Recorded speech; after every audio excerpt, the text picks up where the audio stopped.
चंडीगढ़ में आज वायुसेना की 90वीं वर्षगांठ पर भारत का शौर्य दिखाई पड़ा। इस एयर शो में 84 फाइटर जेट और हेलीकॉप्टर के साथ मिलिट्री ट्रांसपोर्ट विमान ने हिस्सा लिया। चंडीगढ़ के सुखना लेक पर आसमान में गरज ने माहौल को देशभक्ति से लबरेज कर दिया। इस कार्यक्रम में राष्ट्रपति द्रौपदी मुर्मू, रक्षा मंत्री राजनाथ सिंह समेत तमाम दिग्गजों ने हिस्सा लिया।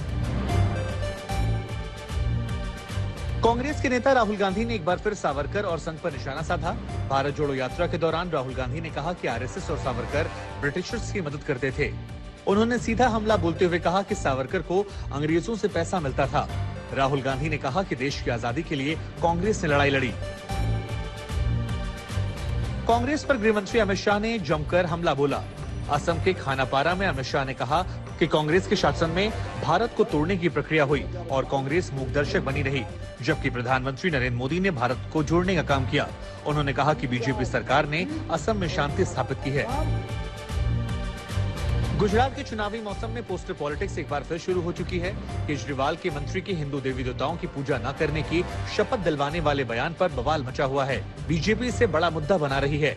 गुजरात की सड़कों पर केजरीवाल की टोपी वाले पोस्टर नजर आने लगे हैं।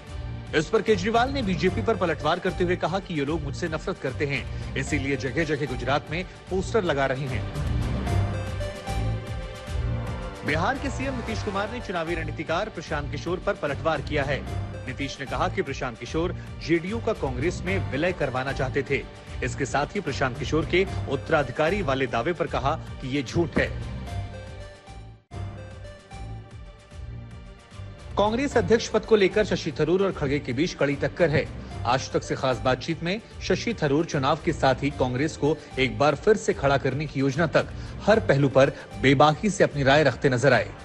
शशि थरूर ने कहा कि 2 दशक से पार्टी में कोई चुनाव नहीं हुए। उन्होंने ये भी कहा कि पिछले 20 सालों में कोई पार्लियामेंट्री कमेटी नहीं है। थरूर ने कहा कांग्रेस को अब नवीनीकरण की जरूरत है। नोएडा की एक और सोसाइटी में गार्ड से बदसलूकी का मामला सामने आया। नशे में धुत लड़कियों ने गार्ड से बदसलूकी की। नोएडा के थाना फेज 3 क्षेत्र के अजनारा होम सोसाइटी में बीती रात 3 लड़कियों ने भद्दी भद्दी गालियां दी। कार का स्टिकर नहीं होने पर गार्ड ने जब रोका तो लड़कियां भड़क गईं। कार में तीनों लड़कियां नशे में धुत थीं। पुलिस ने 2 लड़कियों का चालान काटा है, जबकि एक लड़की फरार चल रही है। दिल्ली, मुंबई समेत देश के कई हिस्सों में आज भी जबरदस्त बारिश हुई। बारिश की वजह से महानगरों में कई जगहों पर जलजमाव की स्थिति हो गई, जिससे लोगों को तमाम तरह की परेशानियों का सामना करना पड़ा। वहीं चमोली में देर रात तक हो रही तेज बारिश रुक रुक कर हो रही है। हेमकुंड साहिब में बर्फबारी की वजह से कपाट बंद करने की तैयारियां अब तेज हो गई हैं। 10 अक्टूबर को कपाट बंद कर दिए जाएंगे। बिहार के बगहा में आखिरकार आदमखोर बाघ मारा गया। 7 घंटे के ऑपरेशन के बाद आदमखोर बाघ को ढेर किया जा सका। इस आदमखोर बाघ ने अब तक इलाके के 9 लोगों को मौत के घाट उतार दिया था। इसके बाद राष्ट्रीय बाघ संरक्षण प्राधिकरण ने आदमखोर बाघ को जान से मारने की अनुमति दे दी थी।